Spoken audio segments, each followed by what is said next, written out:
Bom, registrando então que a gente está gravando essa aula de hoje, né? Então você está ciente, todos vocês estão cientes e de acordo com terem seu vídeo e voz eventualmente gravado, caso vocês participem. Caso contrário, se vocês não quiserem ter sua voz e vídeo gravados e disponibilizados, interajam comigo preferencialmente via o chat.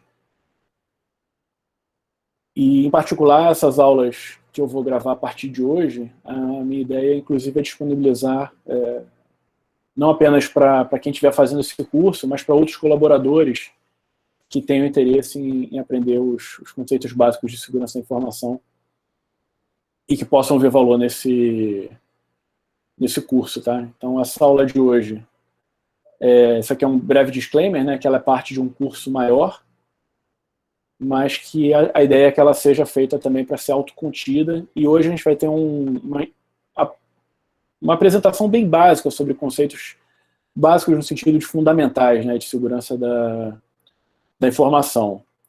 Nossa agenda para hoje, então, é rapidamente revisar como é que está organizado o curso e onde que a aula de hoje se encaixa dentro do curso. E a gente vai ter 3 partes, né, uma mais motivacional sobre por que é interessante estudar segurança da informação, especialmente porque é interessante estudar segurança da informação dentro de um curso de computação ou dentro de um curso de sistemas de informação. Alguns conceitos básicos, né, e essa parte talvez seja vai ser um pouquinho mais maçante, né, porque a gente vai passar sobre uma série de nomenclaturas e conceitos que nem sempre são tão interessantes, mas que têm que ser combinados, né, para que a gente tenha uma linguagem comum sobre a qual conversar ao longo desse curso. E a gente fecha falando um pouquinho sobre o processo de padronização e também avaliação da conformidade, em geral, mas especialmente dentro da área de segurança da informação. Passando então para a parte 0, e acho que nesse momento eu posso até desligar o meu vídeo, para a gente focar aqui na apresentação. Então, como é que esse curso está organizado? A gente tem basicamente 2 partes, né? Uma parte de segurança de sistemas e uma de criptografia. Na verdade, eu posso até inverter aqui, né? Porque a gente vai começar já na quarta-feira falando de criptografia, enquanto a parte de segurança de sistemas, que é a parte mais tecnológica, mais de ferramental, fica para a segunda parte do curso. E além dessas 2 partes, a gente tem essa aula 0, que é a aula de hoje, onde a gente vai apresentar uma série de conceitos básicos e nomenclaturas e fundamentos de segurança da informação. Então, essa primeira... Aqui está invertido, né? Por isso que eu gosto de... Sempre comento, né? Gosto de apresentar com o meu PowerPoint editável, né? Então, a primeira parte é a de criptografia. A criptografia, por mais que a gente tente dar um curso muito mais focado na parte ferramental, se você não dá alguma atenção à parte de criptografia, faz falta, porque a criptografia está presente em quase toda solução de segurança, além de ser uma teoria onde você consegue dar um arcabouço que permite análise rigorosa de soluções de segurança, de modelos de ataque. E na segunda parte a gente tem essa visão um pouco mais prática, em que a gente estuda ferramentas de defesa, cenários de ataque, alguma coisa sobre desenvolvimento seguro, gestão de segurança. A gente já falou um pouquinho mais, quem quiser mais detalhes pode consultar o vídeo que está gravado e está disponibilizado lá no Google Classroom. E esse link que está aparecendo aqui. Então, a gente, tendo passado então, essa breve relembrança sobre como é que está organizado o curso, a gente passa para o que de fato é a aula 0, né? Onde a gente tem essas 3 etapas aqui, né? Motivação, conceitos básicos e padrões. E aí um comentário que quem costuma acompanhar também os eventos do grupo de pesquisa, muitos que estão fazendo mestrado e doutorado aqui acabam acompanhando, vão ver muito material repetido, mas, de novo, essa aula de hoje ela é muito voltada para quem está fazendo aí o seu primeiro curso em segurança da informação, tá?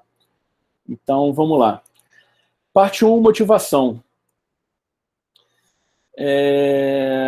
Todo mundo aqui deve estar cansado de ver nos noticiários, né, uma série de notícias relacionadas a ataques cibernéticos, o impacto que esses ataques causam, e principalmente a gente acaba vendo muitas notícias relacionadas ao mundo corporativo, o que faz sentido, né, porque é um mundo que é muito mais próximo do nosso dia a dia, né, quando você tem um serviço importante, ou que a gente faça uso aí, pela internet, ou pelo sistema bancário, ou por comércio eletrônico, que se torne disponível por conta de um ataque, fica muito mais palpável o impacto desses ataques. Então, obviamente que eu não vou aqui ficar destrinchando detalhes sobre cada um desses ataques que eu dei print screens e coloquei na tela, mas o fato é que hoje acho que já é perceptível o impacto desses ataques, chamados ataques cibernéticos, né, ataques aos sistemas computacionais, o impacto que ele tem nos sistemas corporativos e acabam tendo até no nosso bem-estar, né? Eu fiz aqui eu tenho um exercício que em outras palestras eu faço até uma apresentação bem mais detalhada, né, mas as estimativas sobre o custo desses impactos, desses ataques, variam, obviamente, conforme a metodologia, conforme a fonte, conforme o tipo de análise que é feita, mas se você fizer uma leitura aí dos principais reportes, né, das principais consultorias, empresas de segurança, você vai encontrar estimativas que variam aí desde centenas de bilhões de dólares, quando você fala de custo mundial, né, até algumas estimativas. A estimativa mais alta que eu encontrei é dessa Cybersecurity Ventures, que estima da ordem de, é uma projeção, na verdade, né, da ordem de 6 trilhões de dólares de custo dos ataques cibernéticos em 2021, sendo que essa estimativa ela é anterior à pandemia, possivelmente ela pudesse ser até revisada para cima, né, por conta da dependência ainda maior que a gente tem dos sistemas computacionais, né. E aí você tem estimativas de custo médio por ataque cibernético em grandes empresas da ordem de milhares de dólares, né, quando você pega empresas de porte médio para grande. Você tem reportes né, que colocam os crimes e fraudes cibernéticas, eu vou falar um pouquinho sobre isso no próximo slide, como sendo uma fonte muito relevante dentro do mundo de crimes e fraudes corporativas, né? Então, uma primeira observação que eu acho que acho que todos nós aqui tenhamos muito claros, né? E a gente tem muitos alunos aqui do curso de Sistemas de Informação que tem essa pegada corporativa, né? Todo mundo vai se convencer e concordar, é que ataques cibernéticos são relevantes dentro do mundo corporativo, tá? E aí um comentário adicional que eu sempre faço com os meus alunos, né, e nas palestras também, é que se você sair das publicações que são orientadas ao mundo de segurança da informação ou de segurança cibernética e passar a avaliar publicações mais gerais sobre crimes e fraudes corporativos, e aí eu peguei aqui um exemplo da PwC, que eu já conhecia há mais tempo, mas outras publicações das famosas, das grandes consultorias, né, da EY, da Deloitte, todos eles têm esse tipo de conclusão, é que dentro dos crimes e fraudes corporativos clássicos, né, ou dentro do mundo global total de crimes e fraudes corporativos, aqueles que são viabilizados por meio do crime cibernético são ou os mais importantes ou estão entre os mais importantes, né? Então, esse reporte aí de 2018 da PwC coloca aí que dentro de todos os crimes e fraudes cibernéticos reportados, 31% envolvem crime cibernético, né? Então ele só perde para esse Asset Misappropriation, que se você for ver a definição deles lá no report, e o report está disponibilizado lá no material complementar do curso, tá?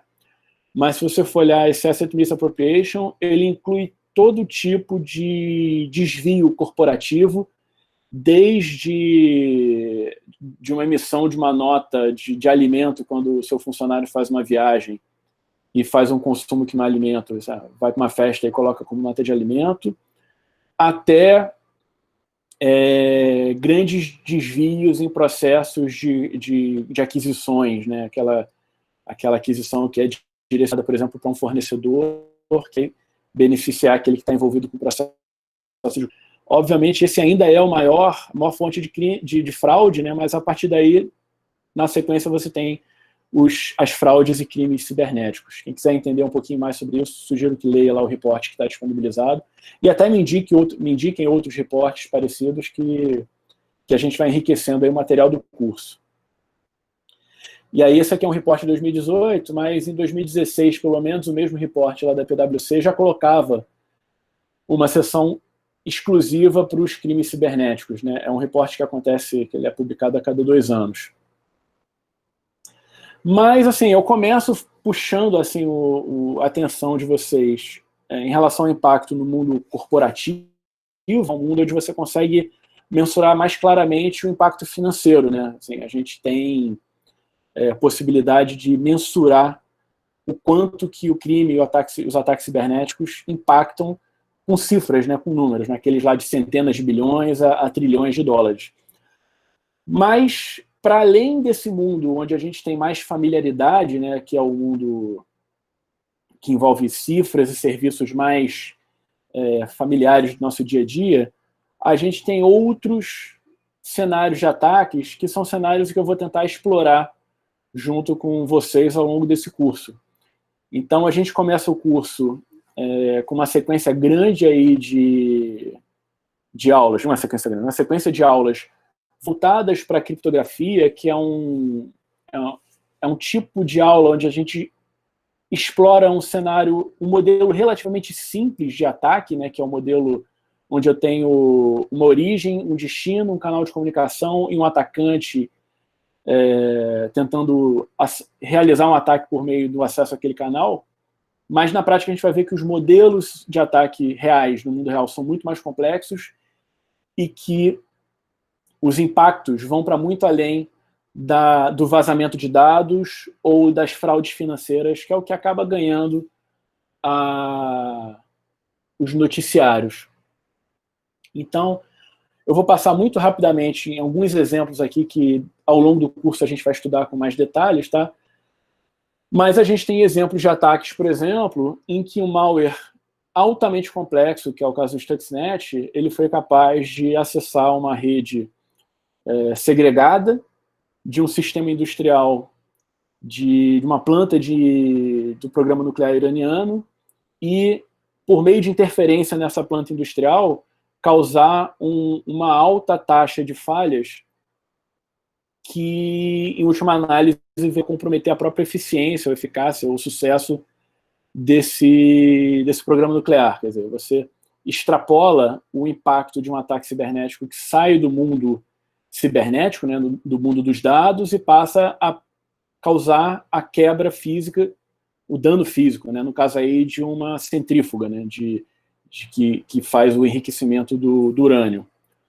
Ou você pode ter um cenário aí onde isso também você tem reportes sobre como é que isso funcionou, e a gente vai discutir mais à frente um pouquinho mais de detalhe esse caso, mas onde um sinal emitido por um caça ao invadir o espaço aéreo de um país faz com que os radares daquele país fiquem cegos, ou seja, eles passem a não enxergar o que de fato está acontecendo naquele espaço aéreo e reportem para os sistemas de defesa que nada de especial está acontecendo, e isso viabiliza um ataque que se concretiza num bombardeio, né? Então você não tem aí um ataque cibernético que reflete num impacto real diretamente, mas que viabiliza o que o pessoal lá nas Forças Armadas chama de ataque cinético, né, que é um ataque que causa dano real, no caso, não por meio de um ataque cibernético, mas por meio de um bombardeio mesmo. Né? No caso aqui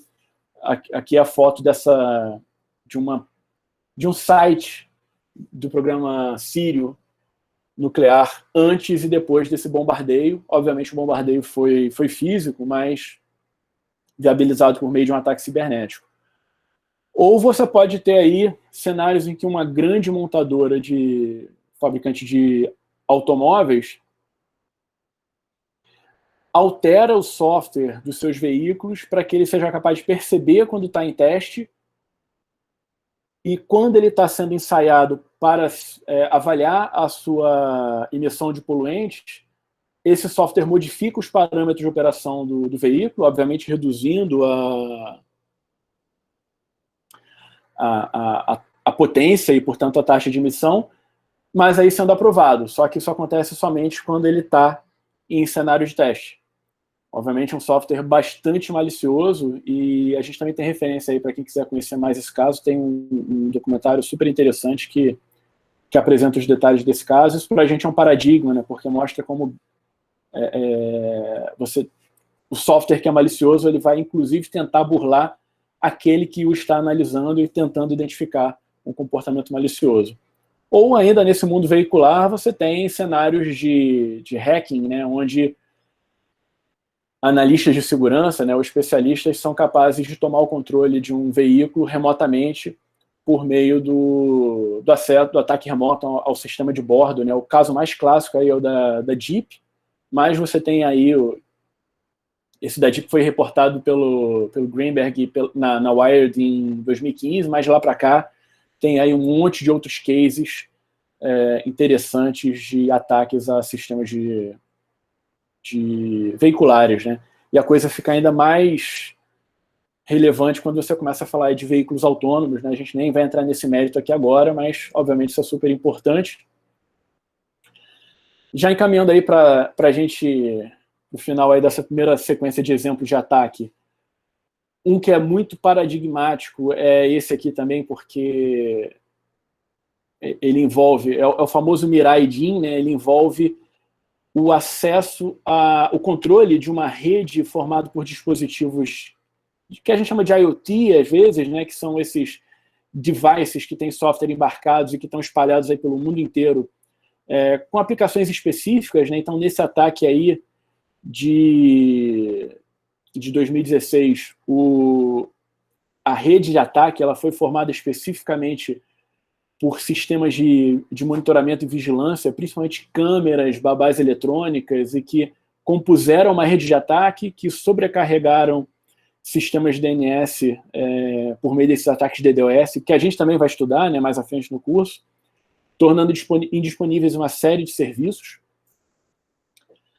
Você tem aí cenários de ataque em que você tem hardware sendo adulterado, e aí tem um monte de ataques clássicos e famosos aí baseado em hardware, mas eu puxei um aqui para o caso brasileiro aí que ficou bastante famoso, que foi o caso das bombas de combustível que acionavam fraudes por controle remoto, e aí fica muito difícil você identificar a fraude, né, porque ela é acionada e removida ou desativada dinamicamente, né, e só que para fazer isso você tem uma alteração que é feita no próprio hardware desses equipamentos que tem um software embarcado, que tem uma inteligência e que, portanto, tem que ser analisados do ponto de vista de segurança da informação. E um último exemplo de ataque que mostra como os cenários de ataque podem ser muito complexos e vão muito além do que a gente pode imaginar. Esse aqui eu não sei se todo mundo acompanhou, mas em 2014 ficou público, na verdade,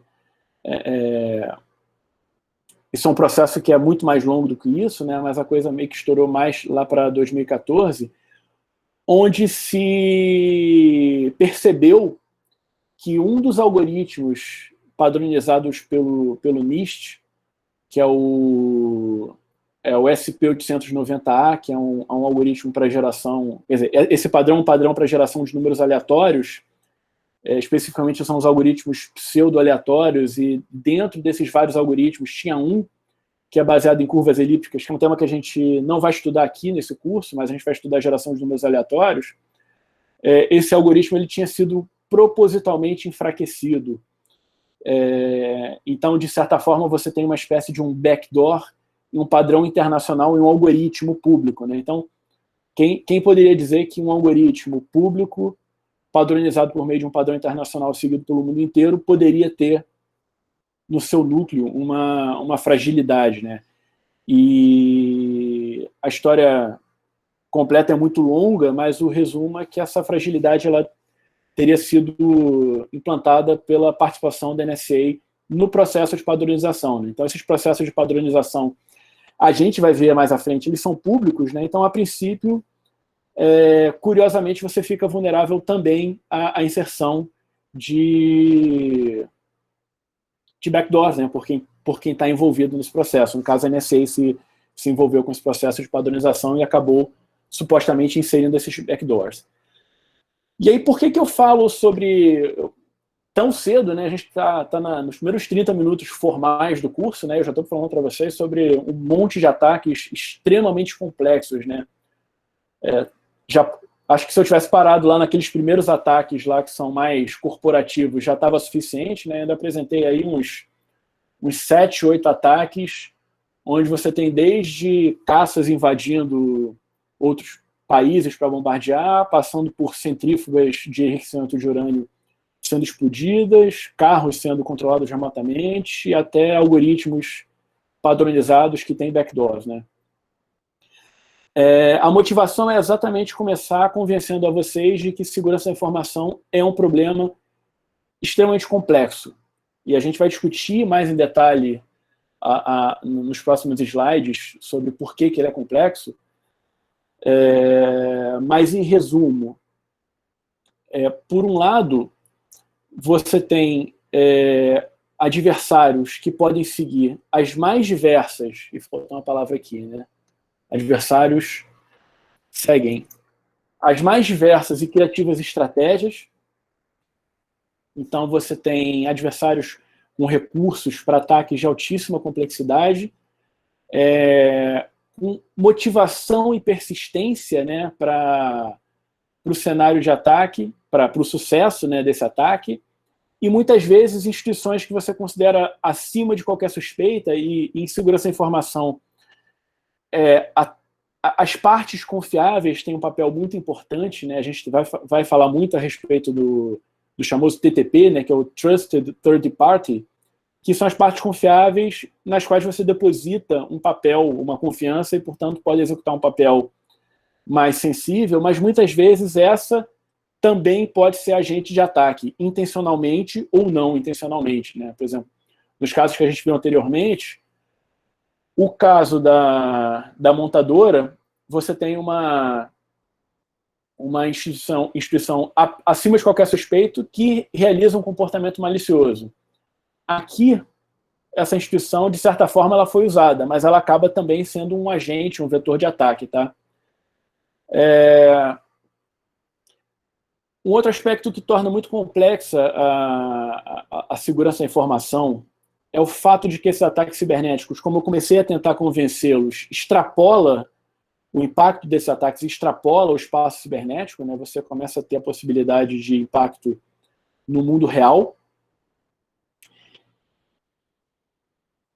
E é importante a gente ter, e esse mantra aí que eu vou, aos poucos, passar para vocês ao longo do curso, essa importância de que encaremos os problemas de segurança como responsabilidade de todas as partes envolvidas, né? Então, você tem diversos atores trabalhando para desenvolver sistemas computacionais, sistemas de informação, gestores, desenvolvedores, pessoal da parte de infraestrutura, prestadores de serviços, terceiros, todos eles têm algum papel e alguma relevância e alguma responsabilidade dentro da segurança da informação.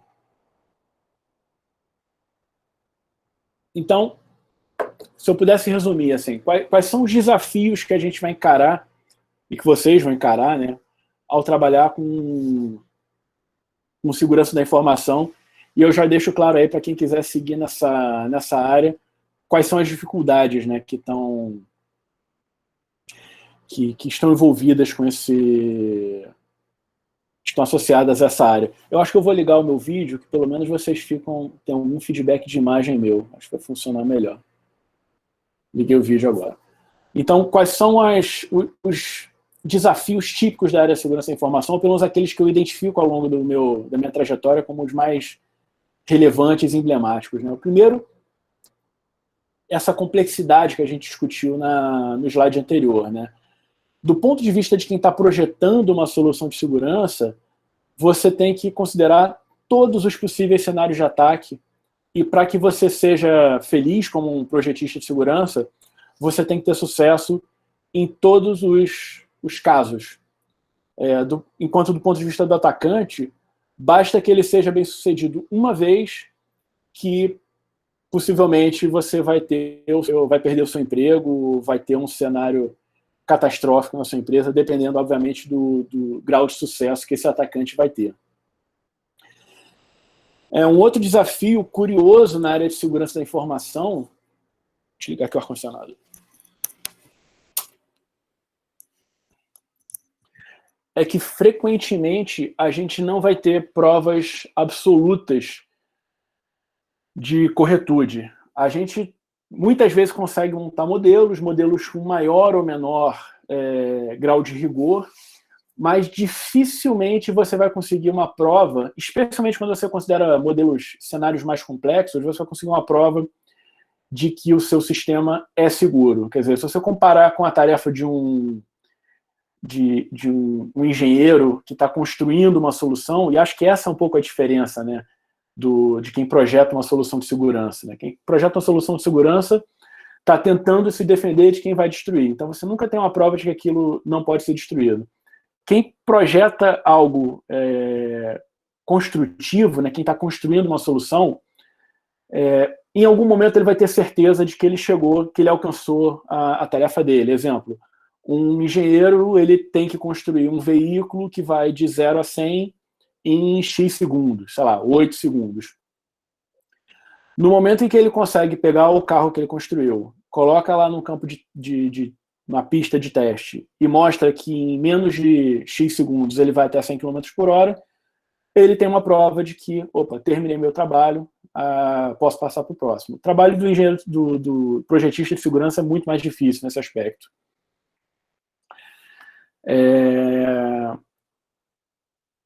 Um outro desafio na área de segurança da informação é isso que eu chamo de baixo apelo, atratividade. Né? De certa forma, isso está relacionado já com o que eu comentei anteriormente. Né? Você, quando está construindo uma solução de segurança, você não está construindo uma funcionalidade. Né? Você está construindo uma defesa que só vai ser percebida depois do ataque, e é mais fácil ela ser percebida depois do ataque se ela falhar. Se ela funcionar bem, provavelmente ninguém vai perceber. Então, é uma área, de certa forma, ingrata nesse aspecto. Tá?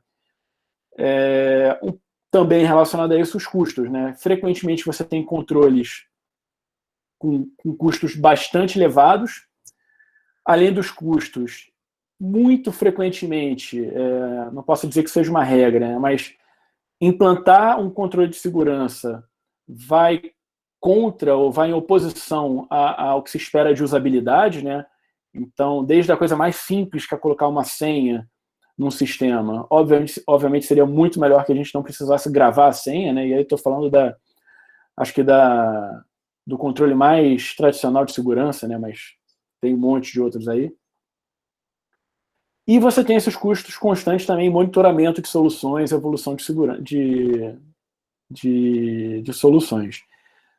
E, finalmente, algo que eu vou falar um pouquinho mais nos próximos slides, talvez seja um problema geral de tecnologia, mas eu diria que, em particular, na área de segurança, os especialistas ainda estão muito longe de conseguir uma comunicação efetiva com os níveis gerenciais. Né? Então, eu peguei aqui um outro tipo de reporte, diferente daquele que eu peguei mais no início, né? Mas que avalia, esse reporte acho que também está lá no site e no material de apoio, né? Avalia a percepção em relação à segurança da informação nos níveis estratégicos, né? No C-level das empresas, né? Então, a percepção hoje é que riscos cibernéticos são um elemento tão importante quanto qualquer dos outros riscos regulatórios, financeiros, legais. Então, é algo que já se percebe como importante nos níveis mais elevados na maioria das grandes empresas, ninguém mais questiona isso, mas se você perguntar a percepção, né, desses reportes, que se você pergunta para esses executivos se eles se sentem adequadamente informados a respeito dos riscos cibernéticos pelo nível de gestores e técnicos que esteja mais abaixo deles, a percepção é que a comunicação é muito ruim e, aparentemente, a área de segurança ainda não criou os elementos para proporcionar uma comunicação adequada ou tão efetiva entre os níveis técnicos, gerenciais e executivos, né? Então, o que o pessoal reclama é que eu sou um executivo, eu não preciso saber detalhes sobre perdas de dados ou sobre a lista de vulnerabilidades que apareceram, quantas vulnerabilidades, o downtime causado por incidentes, isso não interessa ao C-level, né? Eu quero saber qual é o impacto no negócio, né? Quer dizer, essa comunicação é um outro desafio também da nossa área de segurança da informação.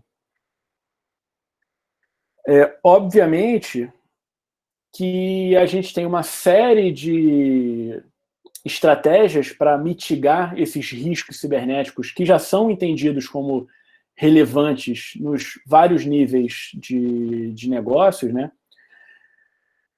Então, sempre, obviamente, vai começar pelo que a gente chama de gerenciamento de riscos. A gente vai falar um pouquinho ao longo do curso, em vários momentos a gente vai falar sobre o conceito de risco, né?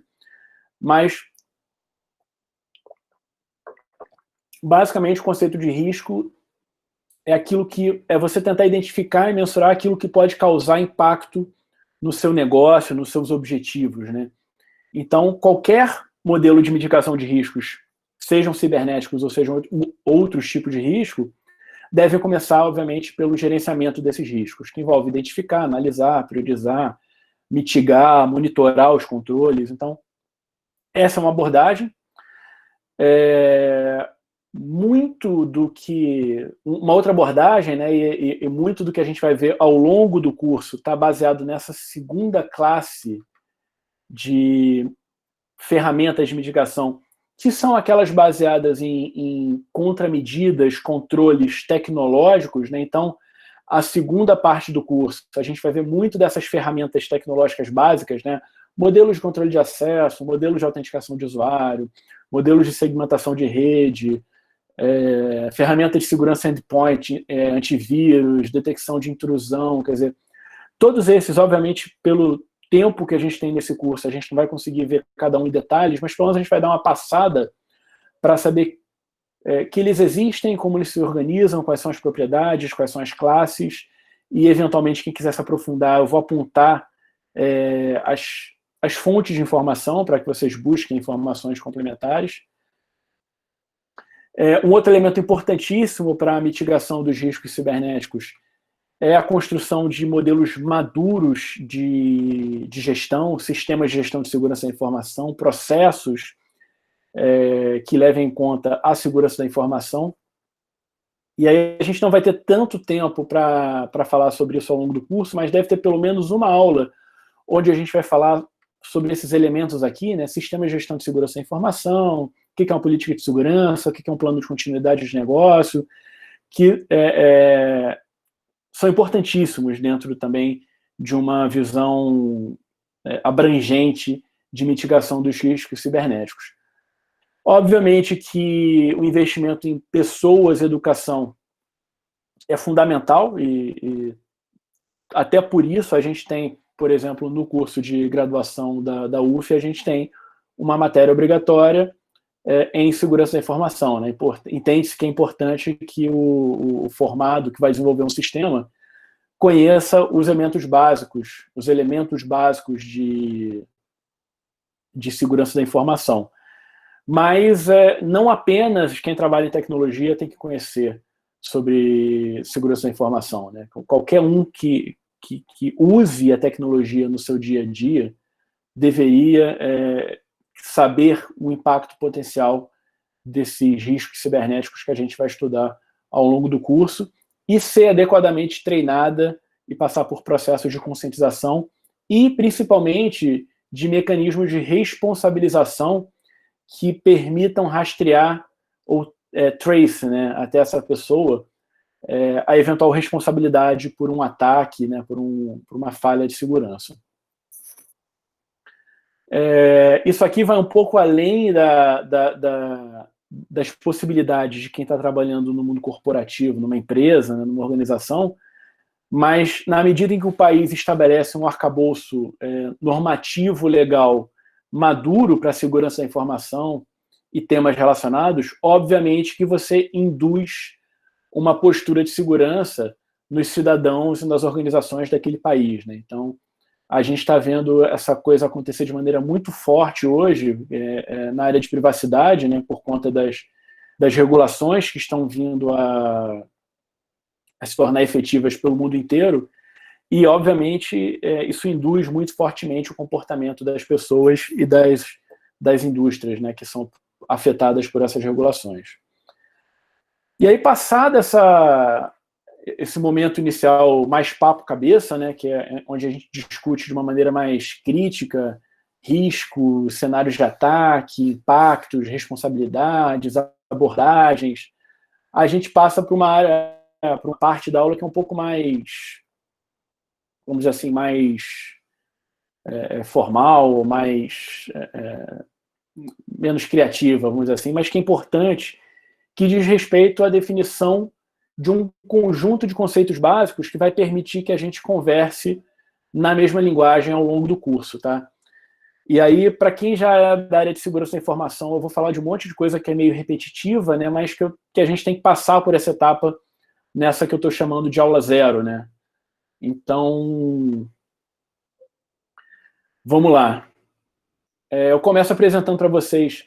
um comentário é que os próximos slides eles vão contra o que qualquer um diria que seria uma boa prática para a construção de slides, porque eles têm muito texto, tá? Mas o meu objetivo é justamente que eles possam servir até como uma fonte de consulta para vocês depois. Obviamente que a apresentação seria muito mais elegante se eu tivesse pegado só umas palavras-chave, tá? Mas eu gostaria que esses slides sirvam também com esse propósito aí de ser até mesmo um material de referência. Então, vai ter bastante texto nos próximos slides. Não é uma boa prática, mas eu achei que se justificava, tá? E eu começo com uma definição que é de 95 do NIST, né? A gente vai ver muita coisa do nosso querido NIST aí nas próximas semanas e meses. Essa definição é de um padrão que é o SP812, né? Que chamava na época o NIST Handbook de Computer Security, depois ele mudou de nome e foi replaced por outras numerações, mas em 95 ele definia, então, o Computer Security, né, a segurança de computadores, já com essa definição que eu vou ler agora, né, proteção oferecida a um sistema de informação automatizado para atingir objetivos apropriados na preservação de integridade, disponibilidade e confidencialidade de ativos de segurança da informação, incluindo software, hardware, firmware, informações, dados e telecomunicações. Então, essa definição, que é um pouquinho longa, ela tem, acho que, tudo que a gente considera como básico em segurança da informação, e, em particular, ela descreve explicitamente esses 3 objetivos básicos, né? Que o pessoal chama, às vezes, em inglês CIA, né? Confidentiality, integrity e availability, né? Confidencialidade, integridade e disponibilidade. E CIA, né, em inglês. E que a gente considera os objetivos fundamentais. Até hoje, qualquer primeiro curso de segurança da informação fala desses 3 objetivos fundamentais, que a gente vai discutir mais à frente o que eles significam, tá? Então, o que é confidencialidade? Confidencialidade que é talvez o objetivo mais antigo que você buscava com as ferramentas, inclusive, de proteção da informação, né? Os primeiros algoritmos criptográficos buscavam a confidencialidade, é você preservar a informação do acesso indevido, né? Da leitura por indivíduos não autorizados. E aí os primeiros algoritmos que nós vamos estudar já a partir da quarta-feira, eles têm por objetivo, principalmente, proteger a confidencialidade de dados, né? Proteger dados do acesso indevido.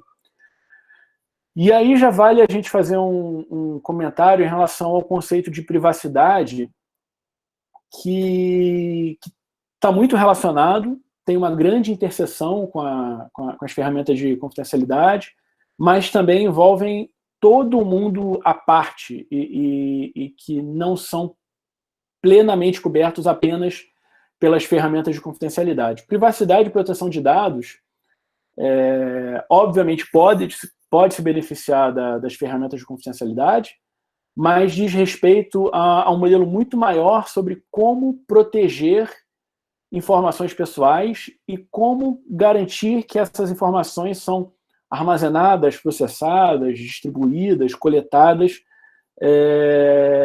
de forma controlada, né? Ou seja, de uma forma que interesse aos objetivos do indivíduo, né? Parte da proteção pode usar mecanismos de confidencialidade, mas, obviamente, isso vai muito mais além, né? Envolve processos, envolve sistemas de informação bem construídos, envolve o envolvimento adequado de terceiros. É um mundo à parte. A gente deve ter uma aula sobre privacidade e proteção de dados, mas, como sempre pinta essa dúvida para quem está começando a estudar segurança da informação, eu já faço esse disclaimer. O segundo daqueles objetivos básicos é a integridade, né? Integridade, tradicionalmente a gente pensa em integridade de dados, que remete a você garantir que as informações estão íntegras, ou seja, não foram adulteradas, ou seja, só podem ser modificadas dentro de um processo autorizado. Então, integridade de informações, integridade de dados é isso, garantir que a informação não sofreu adulteração. Mas hoje a gente pode falar também, obviamente, de integridade de sistemas, né? Ou seja, garantir que sistemas de informação, sistemas computacionais, executam as suas funções, os seus algoritmos, os seus processamentos de dados de maneira íntegra, né? Então, quando você tem um sistema de informação que, em um determinado cenário, executa as suas funções de uma maneira diferente daquela para a qual ele foi planejado e que está documentado nas suas especificações, você tem um comprometimento da integridade desses sistemas computacionais. E, finalmente, aquele terceiro objetivo fundamental, que é a disponibilidade,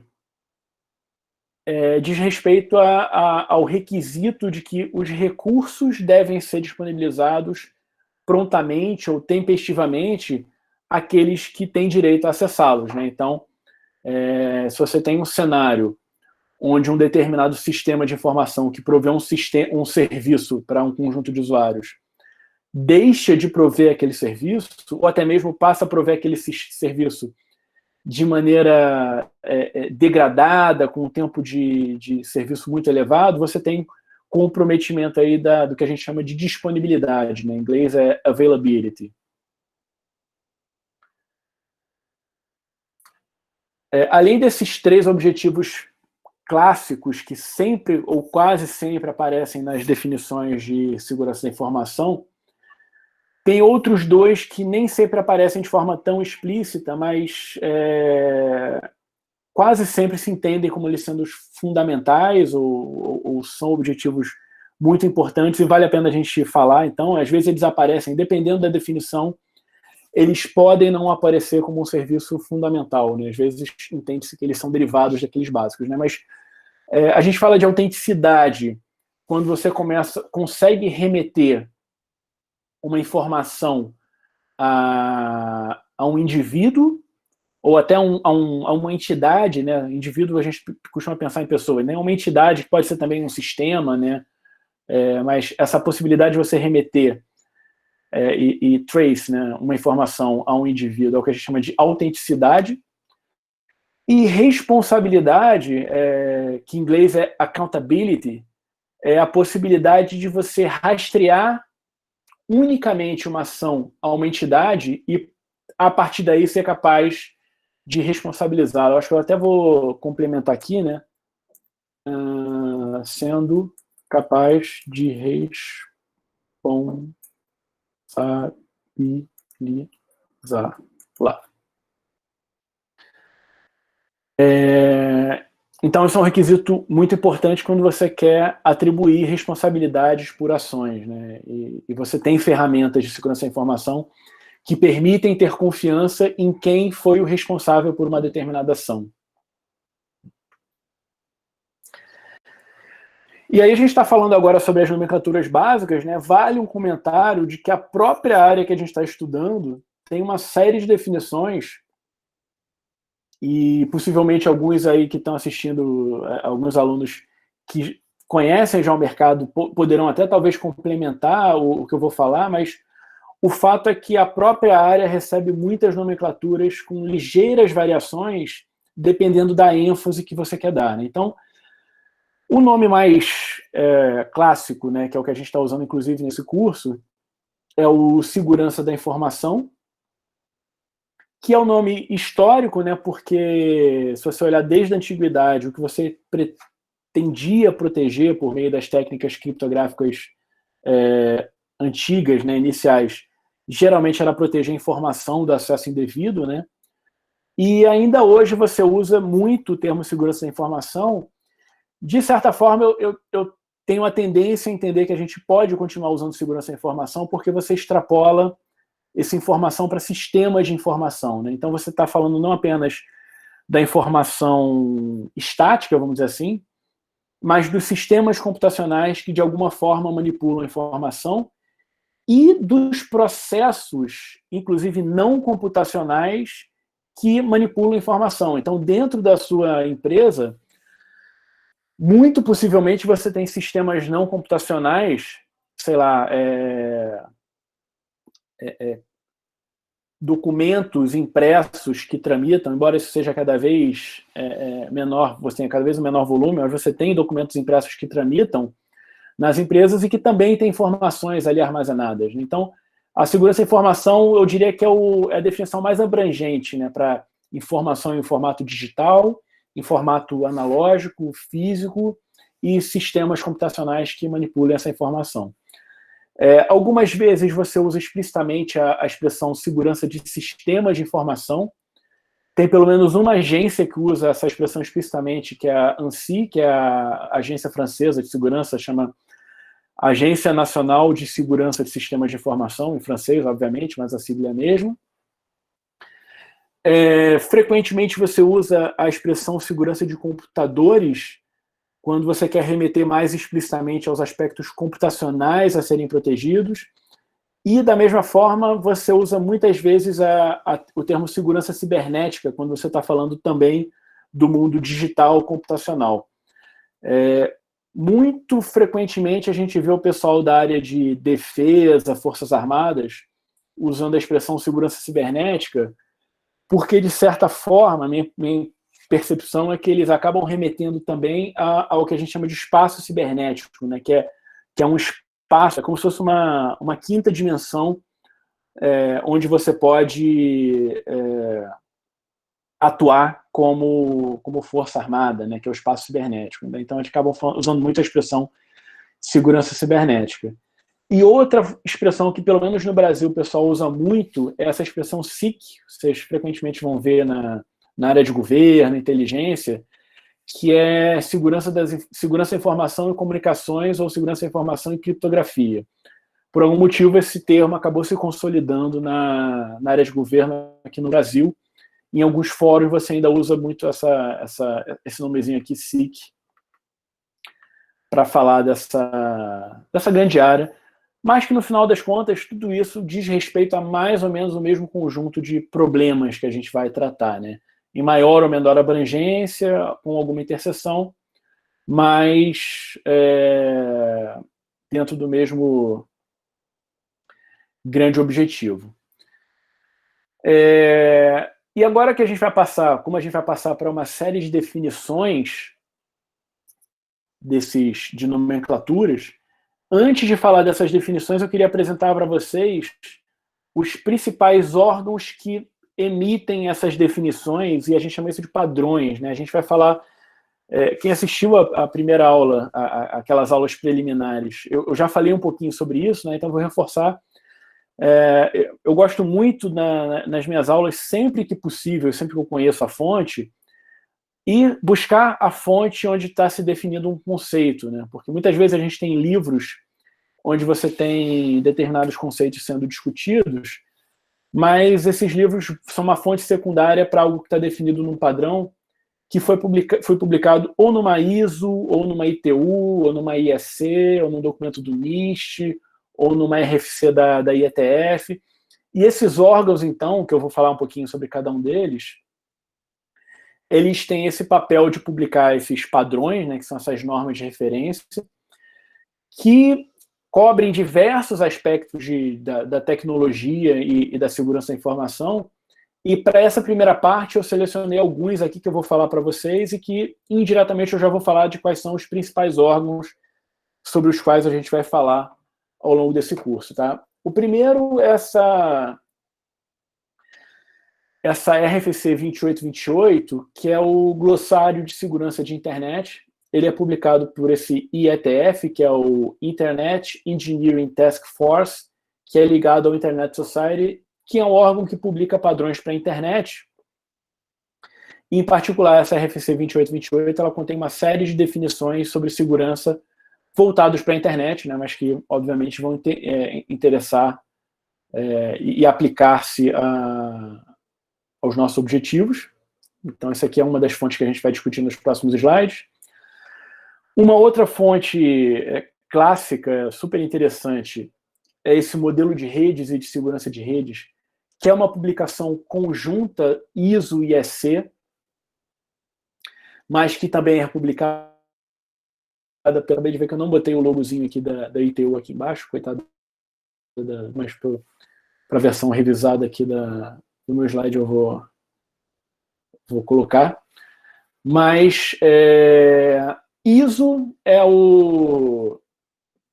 essa International Organization for Standardization, é a principal organização de padronização mundial, né, e define padrões para todo tipo de aplicação, não apenas para tecnologia. A IEC é um órgão de padronização mais voltada para a área de eletricidade, telecomunicações e tecnologia da informação, e a ITU também para telecomunicações e, mais recentemente, para tecnologia da informação. E esses padrões aqui, para quem já fez rede de comunicação, esse padrão aqui é um padrão que a parte 1 é a parte que define aquele famoso modelo em camadas. Tem aquelas 7 camadas do famoso modelo ISO-OSI. Então, é esse padrão 7498, que muitos de vocês então já estudaram. O que muitos de vocês, a maioria não deve ter estudado, é a parte 2. A parte 2 é exatamente o estudo desse modelo em camadas quando você está tratando dos requisitos de segurança, né? Então, essa arquitetura de redes, quando você se preocupa com os requisitos e com os serviços de segurança, você trata especificamente na 7498-2. Então, ali você tem uma série de definições bastante importantes e que são definições que tipicamente aparecem em qualquer livro inicial de segurança da informação, que são aquelas definições de serviço de segurança, mecanismo de segurança. Elas vêm dessa 7498, que tem um padrão ITU correspondente. A gente vai falar um pouquinho deles mais à frente. E, além disso, tem algumas definições nos próximos slides que a gente se baseia na SP 812, mas na revisão 1, que é a original, é a de 95, que essa revisão 1 já se chama Introduction to Information Security. Então, vamos lá. A definição original, que a gente já viu, agora eu coloquei em inglês. Aliás, esse é um comentário nos próximos slides. justamente com esse objetivo dos slides também ser uma referência para a consulta posterior, eu tenho colocado também os textos em inglês, e até em alguns momentos eu opto até por nem traduzir. Né? Nesse caso, como a definição é básica, eu achei que fazia sentido traduzir, né? Que é aquela definição que a gente já viu anteriormente. Mas em outros casos eu nem traduzo, eu deixo só o texto em inglês. Então essa definição que a gente já viu original da 812 do NIST, essa aqui é a revisão 1 dessa 812, que tem uma definição já para Information Security. Né? Observa que ele usa a definição para Information Security como proteção da informação e dos sistemas de informação. É exatamente aquele argumento que eu comentei com vocês. Né? Quer dizer, quando eu falo de Information Security, eu estou falando de Information e de Information System. Né? Nessa definição ele fala unauthorized access, use, disclosure, disruption, notification or destruction, que são os cenários de ataque, in order to ensure, quer dizer, de forma a garantir os objetivos, né? Confidencialidade, integridade e disponibilidade. Ele menciona tanto os ataques, quanto os objetivos, quanto o objeto que está sendo protegido, né? Information Security. A definição da 2828, que é aquela RFC voltada para padrões de internet, ela já é um pouco mais indireta, vamos dizer assim. Né? Então, ela se refere ao Security Service, que é um conceito que a gente tem que ir atrás dele na mesma RFC. Então, Computer Security para a RFC 2828 são as medidas para implementar e garantir serviços de segurança em um sistema computacional, particularmente em relação ao serviço de controle de acesso. Essa ênfase ao serviço de controle de acesso é porque o controle de acesso é exatamente aquilo que distribui recurso entre entidades. Né? Então, de alguma forma, é entendido como um serviço fundamental. Mas o que é esse Security Service? Na verdade, ele não está definido aqui. Né? Então, o Security Service você precisa ir para uma outra definição. Mas antes de ir para essa outra definição, até um guia sobre como ler essa RFC 2828, você vai ver que para cada termo, os termos geralmente vêm com esse cifrãozinho aqui, e para cada termo você tem tipos específicos de informações. Então, você tem esse I, que é a definição básica, que é o Recommended Internet Definition, mas você tem também a possibilidade de definições não direcionadas à internet, que são esses Ns. Esses C são comentários adicionais, que não são críticos para o entendimento do assunto. E você tem ainda outros identificadores, né, específicos. Um que vai aparecer daqui a pouco, esse O aqui, que diz que é o seguinte, olha, existe uma definição desse tipo, mas não deveria ser a sua opção primordial para aplicações no mundo da internet. A gente vai ver um exemplo desse aqui mais à frente, que é exatamente do Security Service.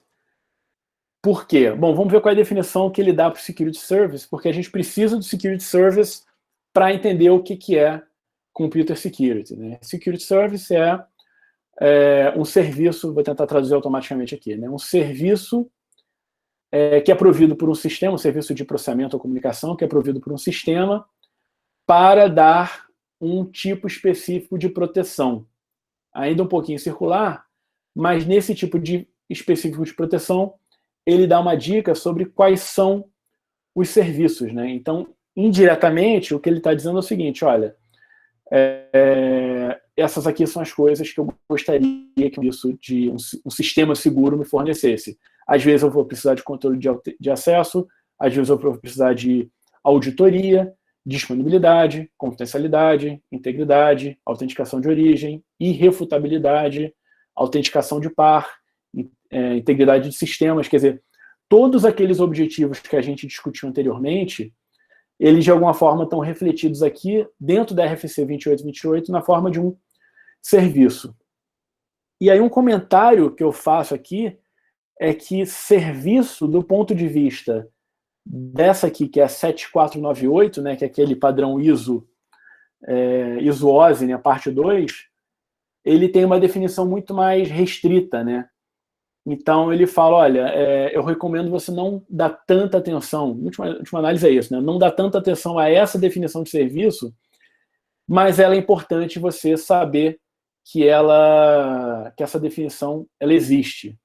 Basicamente, ela é uma definição extremamente formal associada ao modelo em camadas, né? Serviço de segurança é um serviço relacionado à segurança que é provido por uma camada de comunicação em rede, provido para a camada imediatamente superior, ou que ele consome de uma camada imediatamente inferior. A gente vai falar mais um pouquinho à frente sobre esse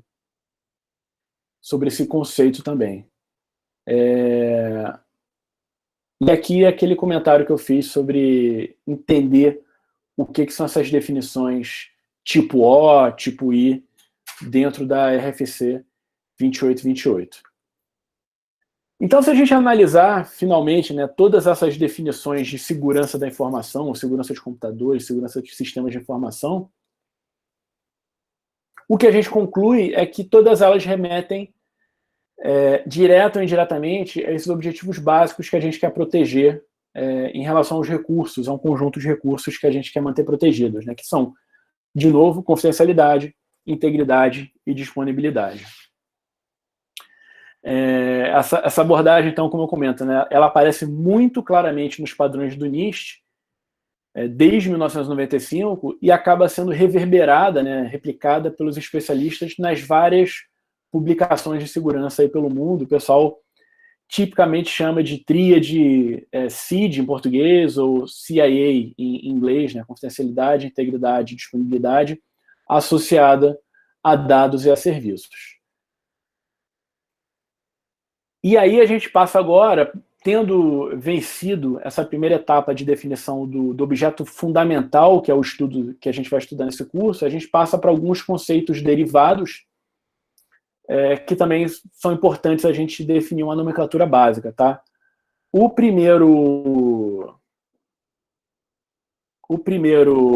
assunto aqui, termo que a gente vai discutir, é o termo ataque, uma série de termos relacionados, né? Obviamente, o ataque é um termo interessante como ponto de partida, primeiro porque, até como a gente viu no início do curso, ele é um termo que motiva bem o estudo, né, dessa área de conhecimento que é a segurança da informação.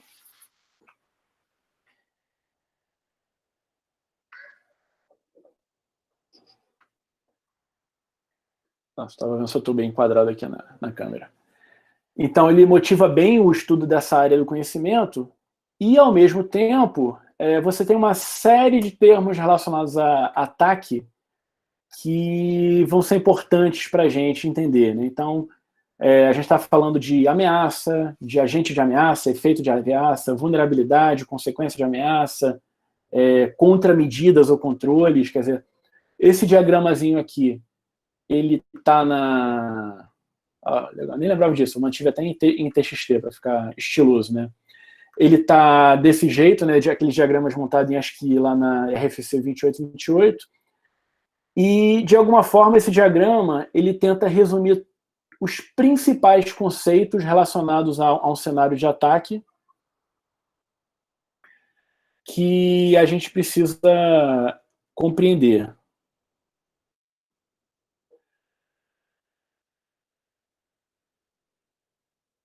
E a gente vai passar por cada um deles nos próximos slides, mas primeiro eu vou fazer um comentário sobre modelos de ataque, que é o seguinte: a gente vai começar a trabalhar esse curso com um modelo bastante simples, bastante simplificado, que até o pessoal chama de paradigma, né, da hélice do Bob, né, que é o seguinte: é um cenário simples onde eu tenho duas entidades tentando interagir, e frequentemente a gente chama de hélice Bob, porque são as primeiras letras do alfabeto, os iniciais, né, A e B, e você tem aí um canal de comunicação que é inseguro, que vai ser objeto do ataque ou da interferência de um atacante, que vai tentar comprometer algum daqueles objetivos de segurança. Classicamente, ele vai tentar comprometer a confidencialidade, então, classicamente, você tem aí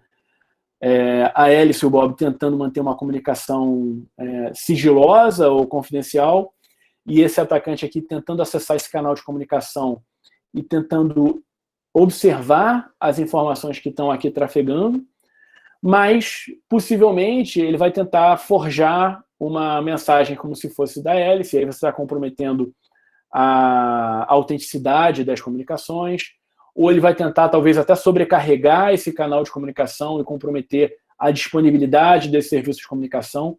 Então, de certa forma, esse modelo bastante simplificado, ele já reflete uma boa quantidade de cenários de ataque. Só que, na prática, o que a gente vai ver, principalmente na segunda parte do curso, lá para a segunda metade de outubro, é que mesmo esse modelo aqui, ele não é tão abrangente, por exemplo, para englobar todos aqueles cenários de ataque que a gente viu no iníciozinho da aula, né? Você tem cenários de ataque em que o ataque começa num dispositivo aqui na origem, antes do canal de comunicação. Ou antes até disso aqui, no próprio processo de fabricação e desenvolvimento desse device. Então, a gente começa trabalhando com esse paradigma aqui, e aos poucos a gente vai evoluindo para modelos mais realísticos, mas que são mais complexos e mais difíceis de fazer demonstrações formais. Feito esse disclaimer, a gente passa então para uma sequência de definições, e aí entra aquele comentário que eu fiz sobre bastante volume de texto, eu espero que vocês me perdoem, mas eu acho que vai ser útil para vocês depois, né? Primeiro, a definição fundamental do que é ataque, tá? Ataque é um assalto, digamos assim, à segurança de um sistema, que deriva de uma ameaça inteligente, que é uma tentativa deliberada de evadir a serviços de segurança e violar a política de segurança de um sistema. Em resumo, muito resumido, alguém intencionalmente tentando comprometer aqueles requisitos, aqueles objetivos básicos de segurança, ou os objetivos que eu planejei como projetista de segurança para aquele sistema, né, que eu estou tentando proteger. E aí você tem, na própria definição, você tem duas definições, ou duas classificações, que são fundamentais e muito importantes para a gente, né? Então, a primeira divisão é a divisão entre ataque ativo e ataque passivo, né? O ataque ativo a diferença entre os dois ataques, acho melhor começar a frase desse jeito, a diferença entre esses dois ataques diz respeito ao tipo de interação com o sistema que está sendo atacado. Então, tipicamente, um ataque ativo envolve uma interação ativa, né, em relação ao sistema, por exemplo, modificando-se uma informação que está em tráfego ou interagindo-se com um sistema que está operando, enquanto o ataque passivo ele é essencialmente imperceptível, ele apenas captura informações e observa o sistema sob ataque, tentando, dessa forma, efetivar um ataque, né? Então, quando eu modifico um pacote em trânsito, eu estou fazendo um ataque ativo.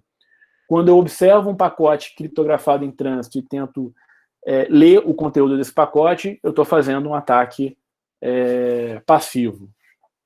E a outra definição, outra classificação que é importante para a gente, embora essa seja um pouco mais vários tons de cinza, vamos dizer assim, é o ataque, é o insider e o outsider, o ataque interno ou o ataque externo, né? Então, de uma forma, e aí você tem o texto aí depois que vocês vão poder ler com calma, mas de uma forma muito simplificada, a definição é de que o insider é o ataque que está originado de dentro de um perímetro de segurança, e o outsider é o ataque originado da parte exterior de um perímetro de segurança. Na prática, hoje em dia, faz cada vez menos sentido, cada vez mais difícil você falar em perímetro de segurança, né, quando todos nós temos nossos vários dispositivos conectados à internet, acessando sistemas corporativos via VPN ou via sistemas de informação. Então, o próprio conceito de perímetro fica cada vez mais difícil de você desenhar.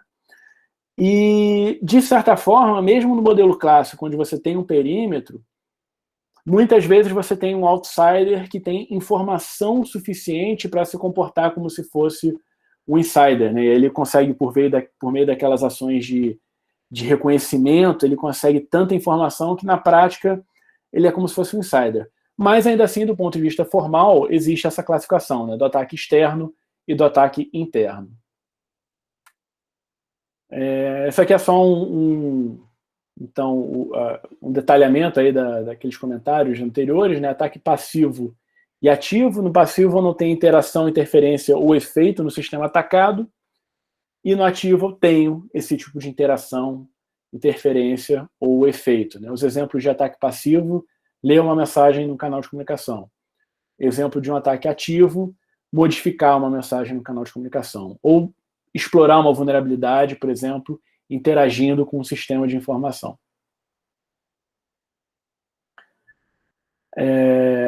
E aí aquela discussão sobre ataque externo e interno. Então, um ataque externo é você tentar invadir uma rede corporativa a partir da internet pública, por exemplo. Enquanto ataque interno poderia ser considerado um ataque, qualquer ataque por um empregado que haja de dentro da sua intranet, por exemplo. Mas você poderia pensar, né? Isso aqui não é uma definição muito oficial, não, é minha, tá? Mas a ideia é essa, né? Que você pode ter ataques externos que, na prática, funcionam como se fosse um ataque interno, né? Então, alguém que consegue credenciais de acesso por meio de engenharia social e aí consegue acessar uma VPN. E aí, a partir disso, ele está agindo de dentro da empresa, tá? Só isso que é um comentário aqui em relação a essa divisão externa e interna.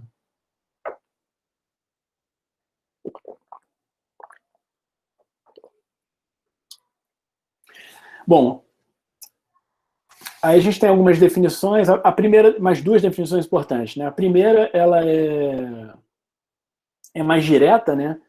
Então, adversário é uma entidade que ataca ou, de alguma forma, ela ameaça um sistema.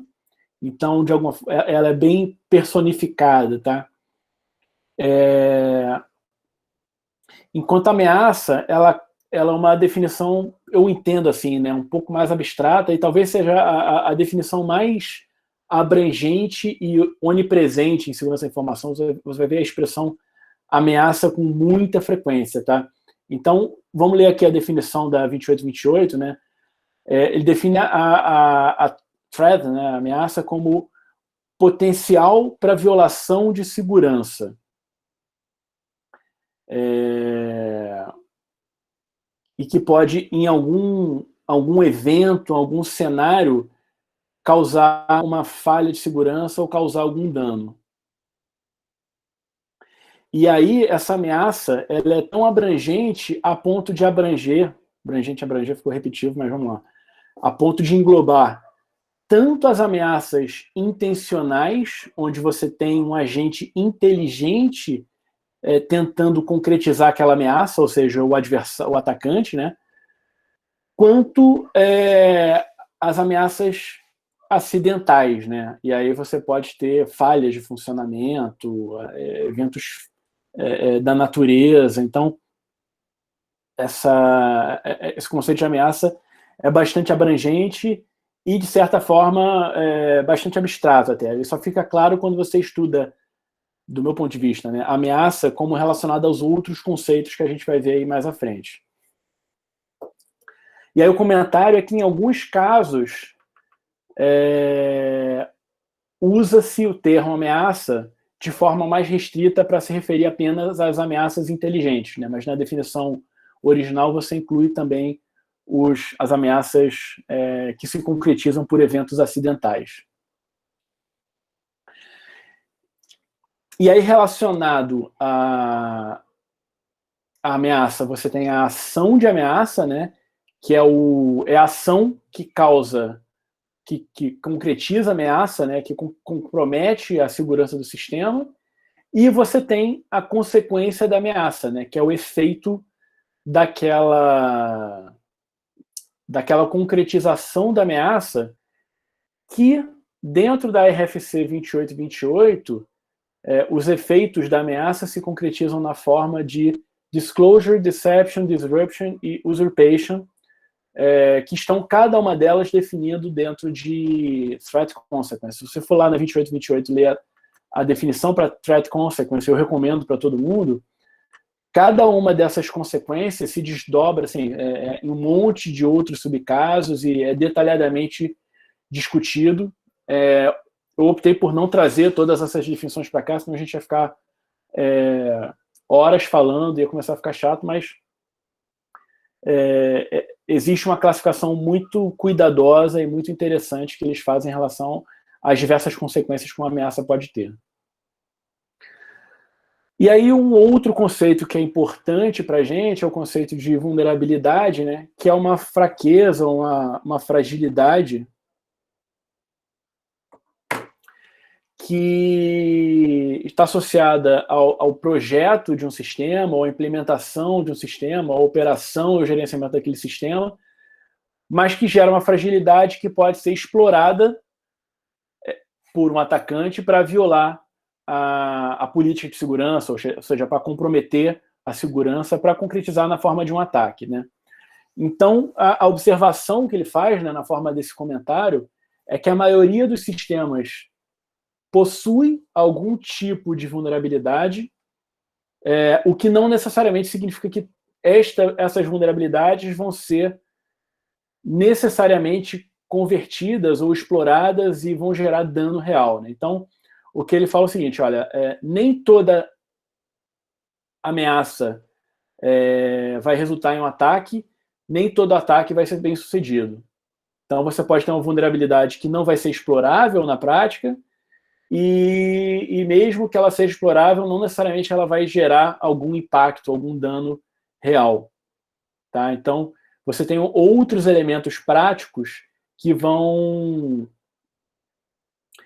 definir o impacto de um cenário de ataque e, eventualmente, até a presença de uma vulnerabilidade pode ser algo tolerável, né, se ela for adequadamente mitigada. Obviamente, se você puder identificar e remover todas as vulnerabilidades, melhor ainda, mas possivelmente você tem tratamentos indiretos e controles indiretos que mitigam fraquezas que estão presentes no teu sistema, né? Esse jogo é algo que faz parte do trabalho do analista de segurança, do projetista de segurança. E aí eu estou falando toda hora aqui em controle, né? O que são esses controles ou contramedidas, né? Countermeasure. Basicamente são técnicas, ações, procedimentos que tentam reduzir uma ameaça, né? Ou reduzir o impacto de um ataque, né? Eliminando, prevenindo, minimizando o dano, descobrindo e reportando para que você possa tomar uma ação corretiva. Então, todas essas ferramentas, e muitas delas a gente vai estudar na segunda parte do curso, na primeira também, né? Criptografia não deixa de ser, são que buscam tratar os riscos e minimizar ameaças, são o que a gente chama de controles ou contramedidas, tá?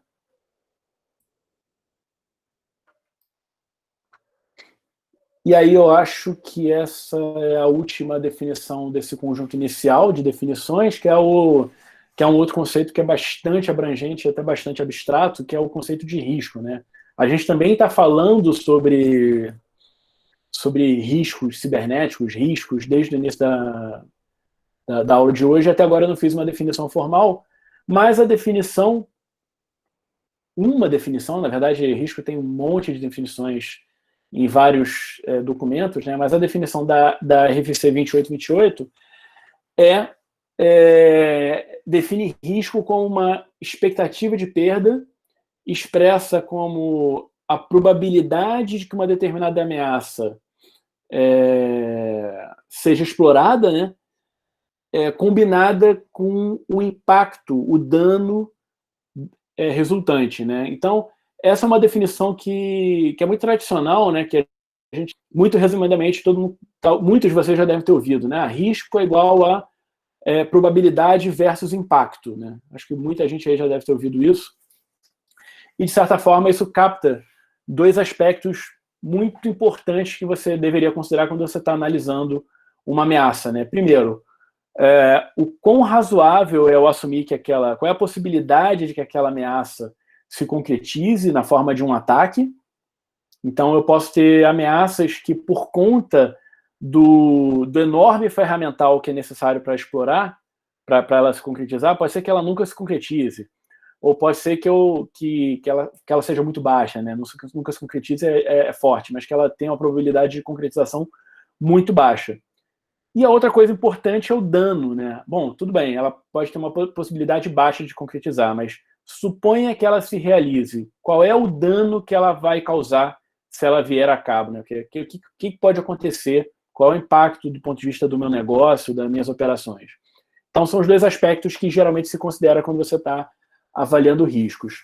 E aí, um comentário é que essa não é a única definição, existem definições até mais concisas e muito elegantes. Por exemplo, a definição da ISO é super elegante, ela diz o seguinte: olha, risco é o efeito da incerteza nos objetivos. De certa forma, quando você fala de incerteza, você está falando dessa probabilidade aqui, e quando você está falando de objetivo, você está falando do dano, né?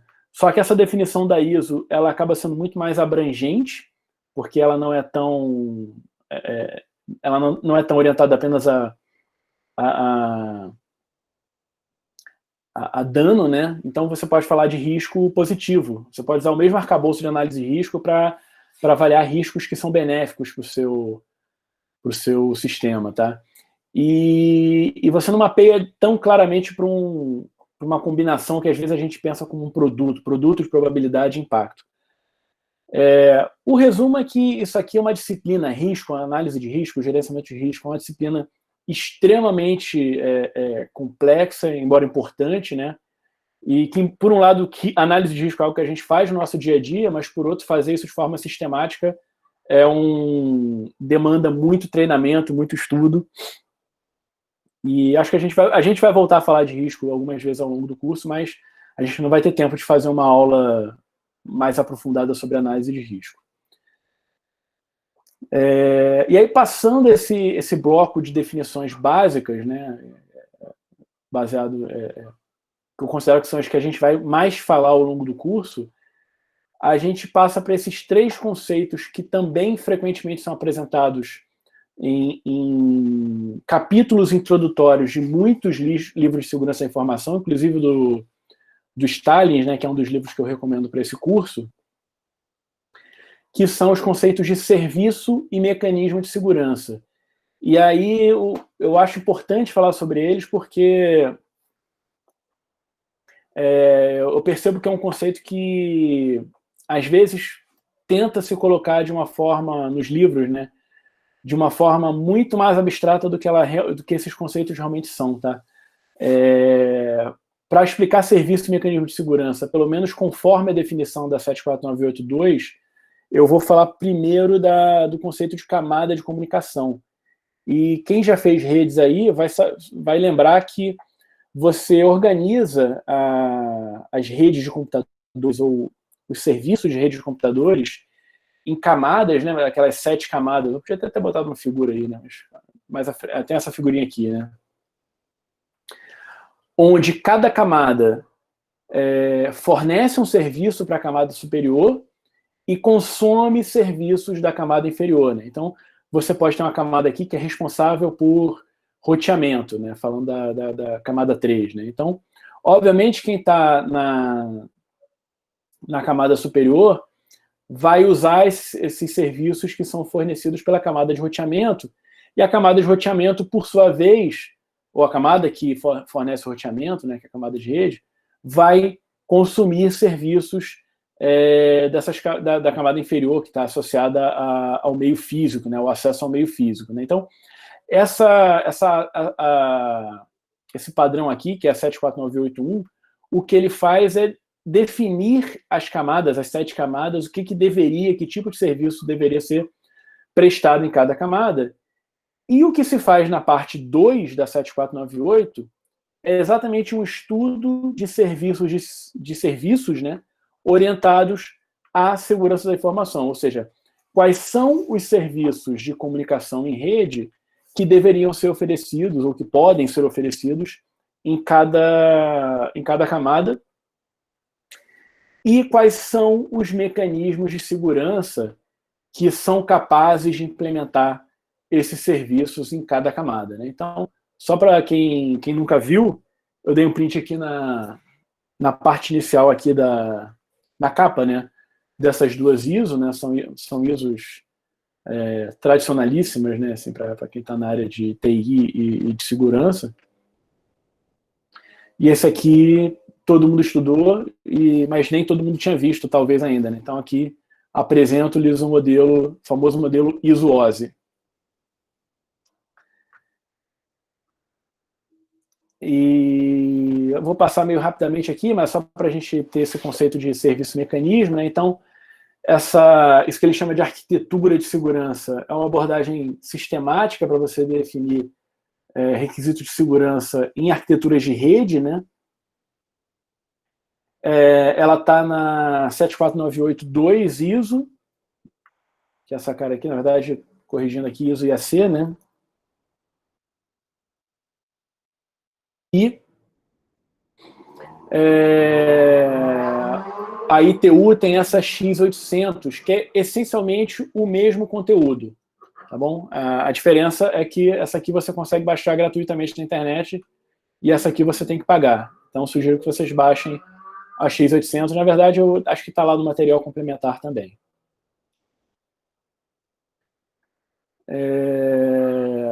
Rapidamente, então, sobre essa X800, que acho que é o primeiro padrão que a gente vai olhar com um pouquinho mais de atenção, né? Ela define esses conceitos centrais de serviços e mecanismos de segurança. Aqui tem a definição do serviço de segurança como sendo um serviço provido por uma camada de comunicação que garante a segurança adequada de sistemas ou de transferência de dados. Curiosamente, o termo segurança e mecanismo não é definido no padrão, mas a gente infere de outras partes que os mecanismos são os elementos que implementam que implementam os serviços, né? Quer dizer, embora não esteja definido, mecanismos que implementam aqueles serviços. E a grande contribuição na verdade, a grande contribuição da 7498, tanto a parte 1 quanto a parte 2, primeiro, essa ideia de você organizar em camadas, e no caso da parte 2, a ideia de que você poderia colocar os mecanismos, quer dizer, você tem diversos mecanismos de segurança, que são as ferramentas capazes de prover diferentes serviços, e aqui a gente não vai ter condições de entrar em cada um desses serviços, né, mas serviços são associados àqueles objetivos básicos, integridade, confidencialidade, autenticação, controle de acesso. E aqui são as ferramentas, né? Cifra, assinatura digital, padding, notarization, que é o uso de terceiras partes confiáveis. A gente vai falar um pouquinho desses serviços de mecanismos ao longo do curso. Então, uma coisa que a X800 e a 74982 fazem é dizer, olha, diferentes mecanismos são capazes de fornecer diferentes serviços. Você pode conseguir esses serviços em diferentes camadas, e o efeito no seu projeto de segurança vai ser diferente. Então, por exemplo, você pode fornecer confidencialidade tanto numa camada mais elevada, então numa camada de aplicação você vai ter uma confidencialidade que é fim a fim, como você pode fornecer essa confidencialidade numa camada inferior. Por exemplo, se eu trabalhar numa camada 2, eu vou ter, na verdade, uma criptografia que eu vou estar implementando ali de switch para switch, por exemplo, numa camada 3, talvez de roteador para roteador, uma criptografia ponto a ponto, mas que vai ser vulnerável a ataques do administrador daquele roteador. Então, as formas de você posicionar os serviços nas diferentes camadas impacta no seu modelo de segurança.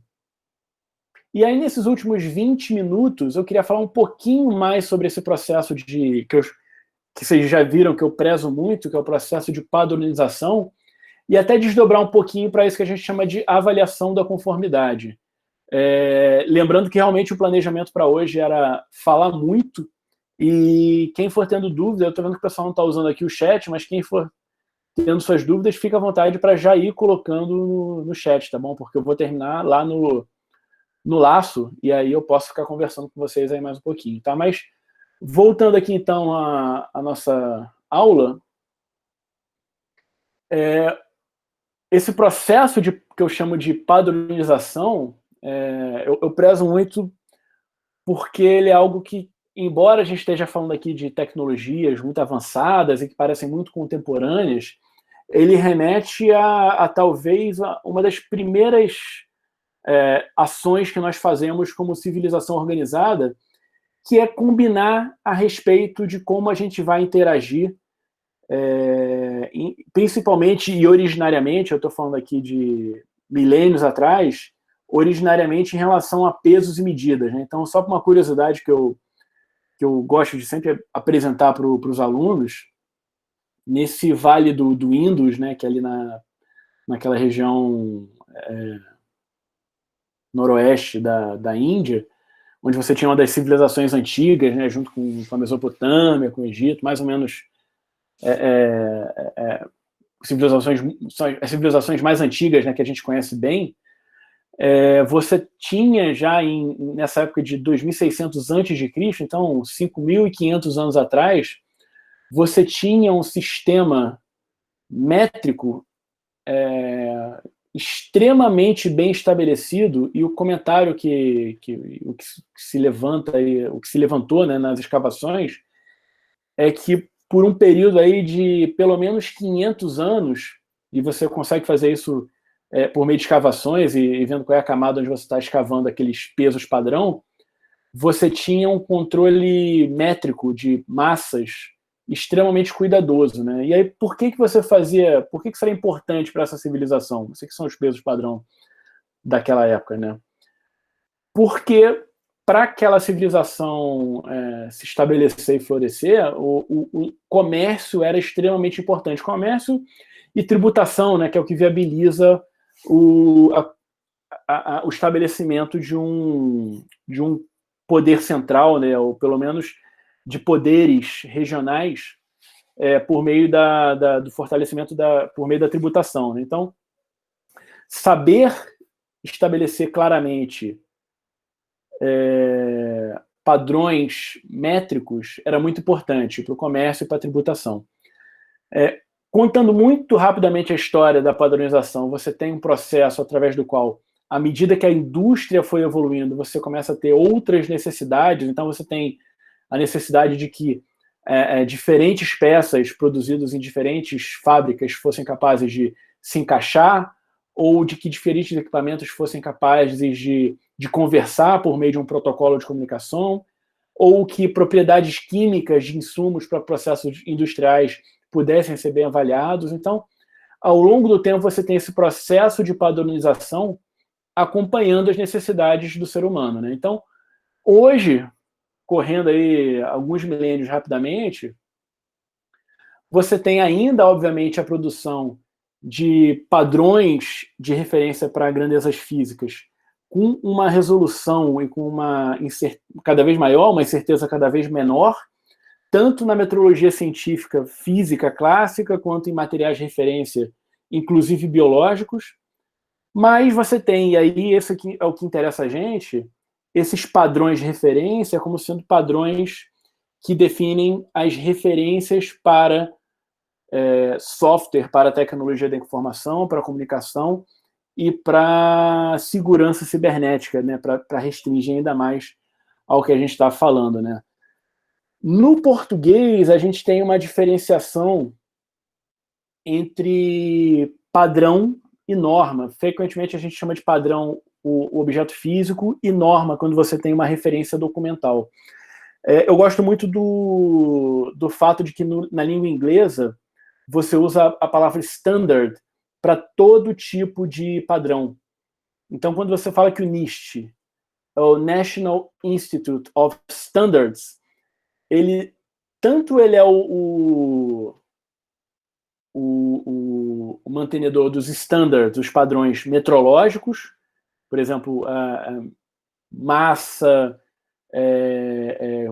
padrões elétricos, padrões ópticos, etc., etc., quanto standards documentais, como é o caso, por exemplo, de um algoritmo criptográfico, como é o caso da ES, um padrão para módulos criptográficos, como é o caso do FIPS 142, ou de uma metodologia de gestão de riscos, como é o Cyber Security Framework, ou como Common Criteria, ou como um sistema de gestão de segurança da informação, e etc, etc, etc. Né? Então, muito do que a gente vai estudar nesse curso, na verdade, veio, ou vem, né, de algum desses padrões aqui que estão muito formalmente documentados. Obviamente que para...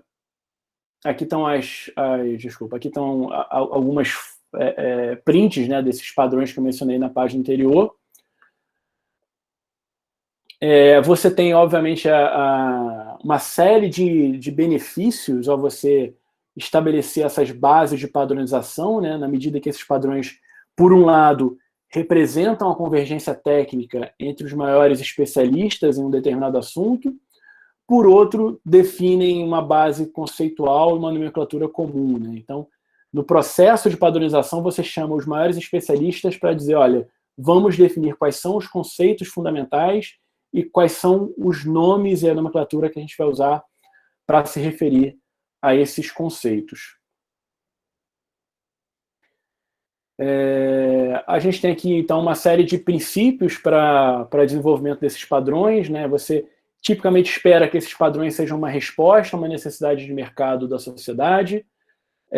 Tipicamente você espera que eles sejam construídos e baseados na opinião de especialistas, mas, ao mesmo tempo, desenvolvido nisso que a gente chama de base multi-stakeholder, né, onde você chama à mesa não apenas os especialistas técnicos, né, mas você chama diversos papéis, governo, indústria, academia, consumidores, sociedade em geral, organizações não governamentais, e você busca que esses padrões sejam construídos com base em consenso. Né? Você tenta evitar a estratégia de votações e tenta construir consensos. Apenas aquilo que é consensual vira, de fato, um padrão.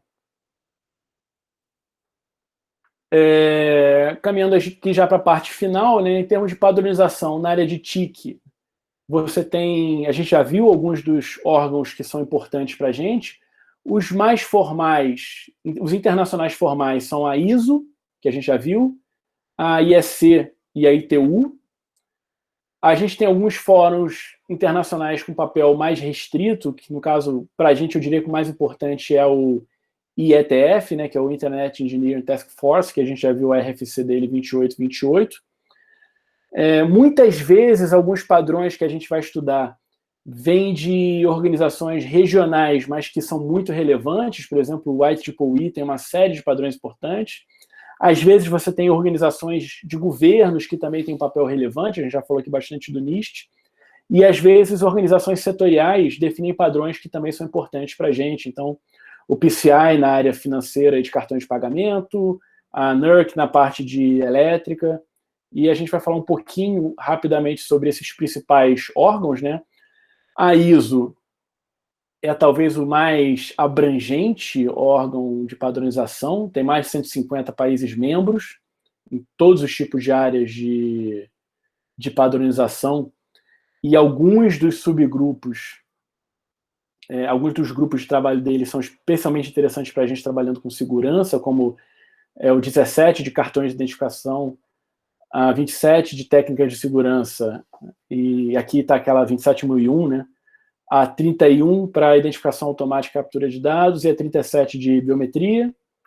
Aqui está só um print aqui dos principais, de alguns, na verdade, dos comitês técnicos da ISO. Né? Então, você tem veículos, plásticos, qualidade de água, para você ver como é que é abrangente, né, os escopos da ISO.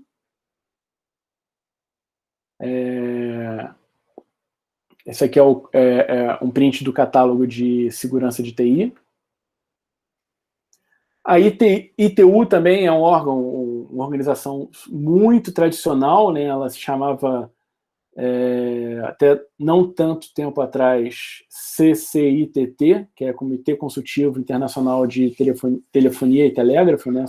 Na década de 90 ela passou a se chamar ITUT, mas o histórico dela vem desde 1865, né, com a assinatura dessa convenção de telégrafos, né, em Paris. E ela produz essas recomendações que começam com X, né? A gente viu a X800, né, que é super importante para a gente, mas outro que vai ser importante para a gente, que é para a parte de certificação digital, é a X509. O IEEE tem essa Standards Association com vários padrões importantes, em particular essa série 802 tem a ver com comunicação sem fio, né? Então a gente de comunicação em rede, né? Então a gente tem várias tecnologias que a gente conhece dentro dessa série 802.11.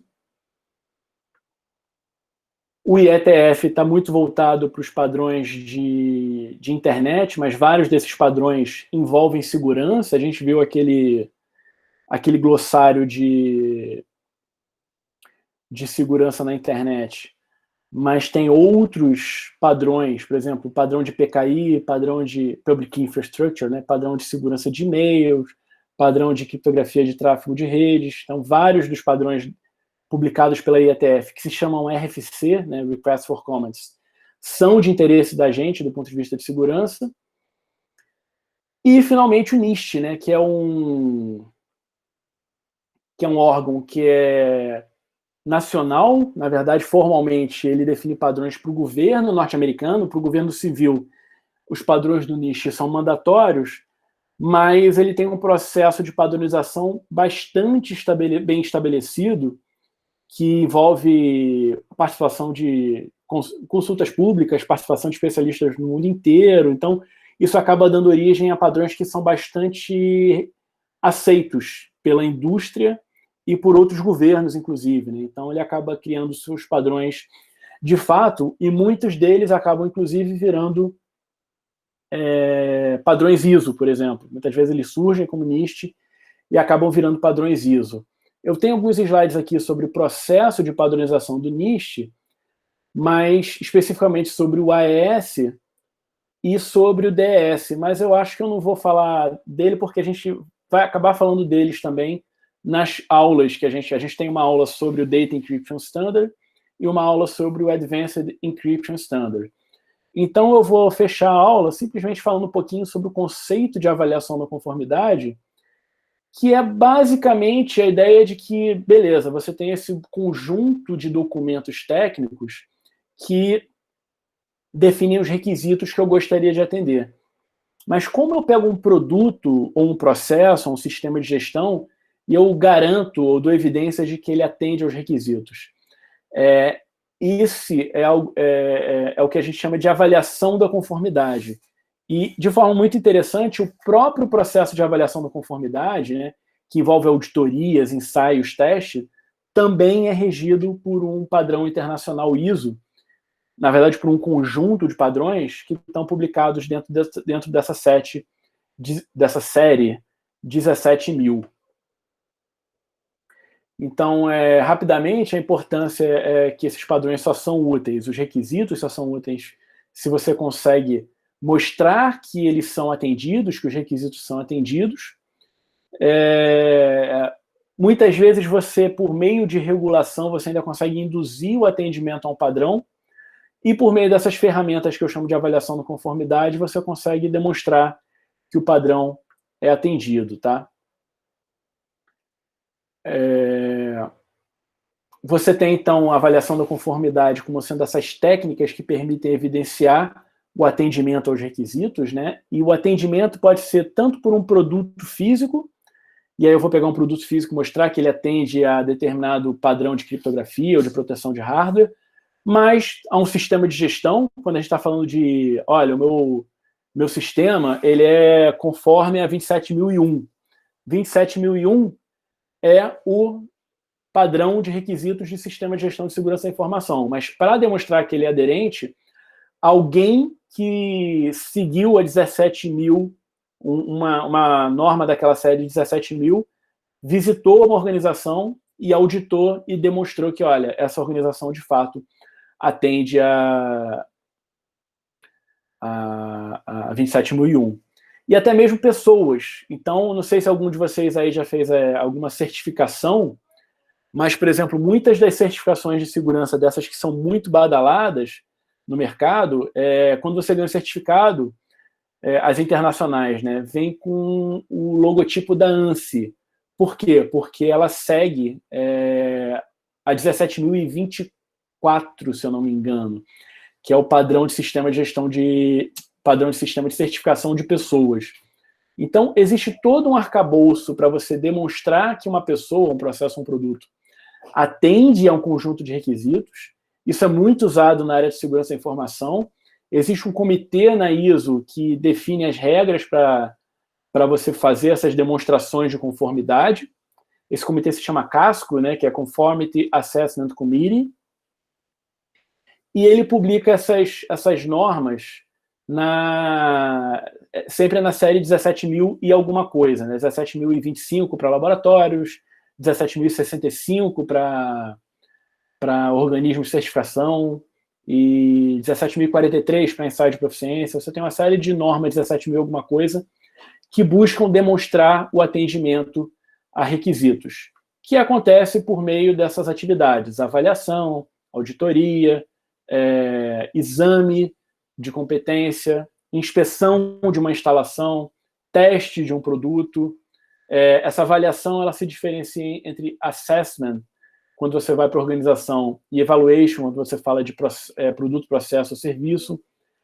E aí o interessante é que todas essas atividades de avaliação da conformidade, elas têm benefícios evidentes no que diz respeito ao comércio internacional, ao reconhecimento internacional, porque na medida que você está seguindo padrões internacionais e na medida que você tem um ecossistema de organizações atuando na demonstração da conformidade, ou seja, órgãos acreditadores demonstrando a competência de organizações, organismos de certificação avaliando produtos e processos, órgãos de padronização, como a BNT no Brasil, definindo os padrões, laboratórios de ensaio realizando testes sobre equipamentos e produtos, organismos de metrologia realizando calibrações. Todo esse arcabouço, e por meio desses reconhecimentos internacionais, garantem que o ensaio que você faz no teu país seja reconhecido no mundo inteiro, né? Então você tem aí, a gente pode dar vários exemplos, né, mas padrões internacionais que são internalizados no Brasil por meio da BNT, auditados por meio de organismos que são acreditados e reconhecidos por meio de acordos de reconhecimento pelo sistema de acreditação, e que, portanto, aquela avaliação que é feita no seu país, ela tem validade no mundo inteiro, ou pelo menos em todos os países que assinam esses tratados de reconhecimento internacional. Essa é a forma de você transpor os requisitos que estão definidos naqueles padrões, naquelas normas, para algo que se reflete em um produto que de fato é seguro, em um sistema de gestão que de fato atende às boas práticas de segurança, em uma pessoa que demonstra as competências para atuar num determinado setor. Bom, isso é o que eu tinha para falar hoje, né? Foi bem, acho que intenso, né? Ainda mais esse final que eu dei uma resumida bastante grande, mas essa parte de avaliação da conformidade não é exatamente o core desse curso, mas acho que é um tema interessante vocês saberem que existe. E é isso, assim, eu vou encerrar agora a gravação e fico aberto aí para perguntas e comentários.